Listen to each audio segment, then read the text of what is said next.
From a woman who killed 7 men in 1 year alone to a woman who shot all her 3 kids at close range. The women you're about to see are true proof that serial murder is not just a man's game. They too can commit murders. But first, let's look at this old woman who secretly murdered the elderly and mentally disabled. Number 5. Dorothea Puente.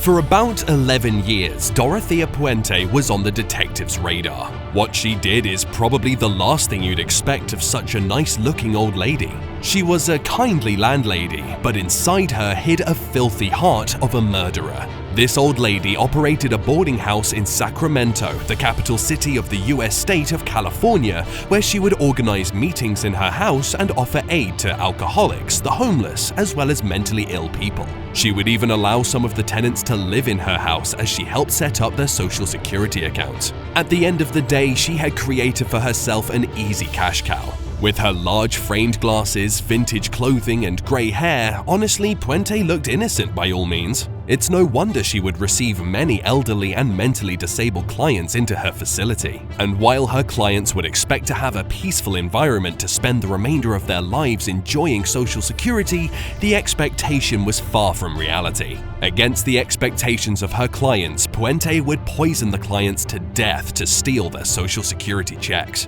She maintained a secret burial ground in her backyard where she would dispose of the remains of her clients. This was a lucrative passive income for the old lady, and she could make about $5,000 each month. Eventually, the police would raid her home in 1988 after the disappearance of one elderly person. They managed to carry out a thorough search in her boarding house in downtown Sacramento, but what was discovered at the home is what left the nation in shock. The remains of 3 males and 4 women were found on her terrace. The police also managed to discover the secret burial ground where she used to dump the remains. Nicknamed Death House Landlady, Puente managed to escape, but she would later get apprehended at a hotel in Los Angeles. She was charged with 9 counts of murder, but she was convicted of 3.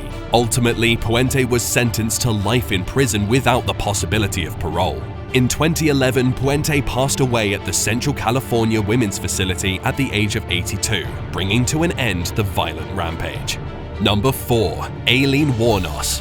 If there is one controversial murderer in the history of America, then it must be this one. Aileen Carol Wuornos terrorized the streets of Florida, murdering men with no sympathy. This was probably because of the difficult childhood she went through. She was abused by her parents, gave birth to her first child at the age of 14. By the time she was 15 years old, she was kicked out of her home, and this is when she resolved to become a prostitute to support herself. Born and raised in Michigan, Wuornos was just an ordinary sex worker, and no man would have suspected her of ill intentions. However, in the period between 1989 to 1990, she had already taken the lives of 7 of her male clients. She perfectly organized her murder and would draw her victims out of the car and pull them onto the road before killing and robbing them. And after years of run-ins with the law, Wuornos would eventually get arrested in 1991 after a minor traffic incident in one of her victims' cars. Following her arrest, she completely refused to cooperate with the police. The only thing she could tell the police was that she killed in self-defense after her... And that's all she could share, nothing more. But already the police had gathered sufficient evidence to link her to the 7 murders. All they wanted her to do is to confess. They tried all avenues to get her to confess, but she remained reluctant. Now, this forced the investigators to use her ex-girlfriend, Tyria Moore, to get to the bottom of the murder she committed. Eventually, the investigators gathered enough evidence to prosecute her, and in January 1992, Wuornos stood trial for the murder of the 7 men. This case attracted a massive following as people got interested in understanding just how one woman could take the lives of 7 men in just 1 year. She was found guilty, convicted of multiple murders, and sentenced to death. Her attempt to appeal the case by admitting that she killed because she hated men and that she wanted to steal their money failed, and as you'd expect, Aileen Wuornos was executed on October 9, 2002 through lethal injection, restoring sanity in the streets of Florida. Number 3. Susan Smith. In October 1994, a young woman by the name of Susan Smith was all over the headlines of major media organizations pleading with citizens to help her locate her lost children, who she named victims of child trafficking. Smith had presented herself to the police claiming to be a victim of a carjacking. She told the police that she was carjacked by a black man who had taken off with her 2 young sons still in the car. She acted innocent for about a week by tearfully pleading for their safe return. No one could have suspected her to be a notorious South Carolina murderer at the time. But as the story started to unravel, it all turned out to be a lie. She was the prime suspect. She confessed to having let her car roll into a lake with her 2 sons, Alex and Michael, still strapped in their car seats. But what could have pushed the 23-year-old mother to sacrifice her own blood? Well, it's hard to understand the motive behind this kind of murder. However, Smith claimed that she was tired of dating a man who didn't want children. Whether that was enough justification to set her free, I don't know, but the court found her guilty on 2 counts of murder and she was sentenced to life at Leith Correctional Institute in Greenwood, South Carolina. In 2015, she wrote a letter to the state claiming that she is reformed and she is no longer the monster society thinks she is. Smith was awarded parole and has made it clear that she wants to get back with her ex-husband. Whether she would be accepted back or not remains a matter of wait and see, but should they get back together, it would be one of the most memorable reunions in the history of America. Number 2. Judais Bueno Año. Disagreements are bound to happen in any relationship, but I don't think we have to turn it into murder. However, for Judais Judy Bueno Año, her best solution to disagreements was taking away people's lives. And she did it pretty well for several years, becoming a mastermind in the crime.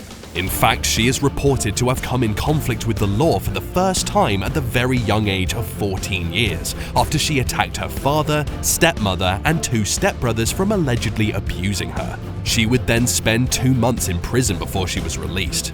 At that point, she decided to attend reform school, where she graduated in 1960, becoming a nursing assistant. But as an adult, she did not change. She continued with her evil acts, killing any man she got into a relationship with. By the time the law caught up with her, she had killed or attempted to kill several men with whom she had been in a relationship, including her husband, James Goodyear. She was charged with the 1971 murder of James Goodyear, the 1980 murder of her son Michael Bueno Año, and the 1983 attempted murder of her boyfriend John Gentry to collect his life insurance proceeds. Other charges included alleged involvement in the murder of her boyfriend Bobby Joe Morris and Gerald Dossett in 1978 and 1980 respectively. This profile turned her into one of the most dangerous female serial killers in the history of America. Bueno Año was sentenced to life imprisonment and later killed in the electric chair in 1998, becoming the first woman to be executed in Florida since 1848. Number 1. Diane Elizabeth Downs. The story of Diane Downs comes on this list as one of the most notorious murderers in the history of Oregon. It was on a May night back in 1983 when Diane Downs, a young divorce letter carrier, drove up to the emergency section of a Springfield, Oregon hospital.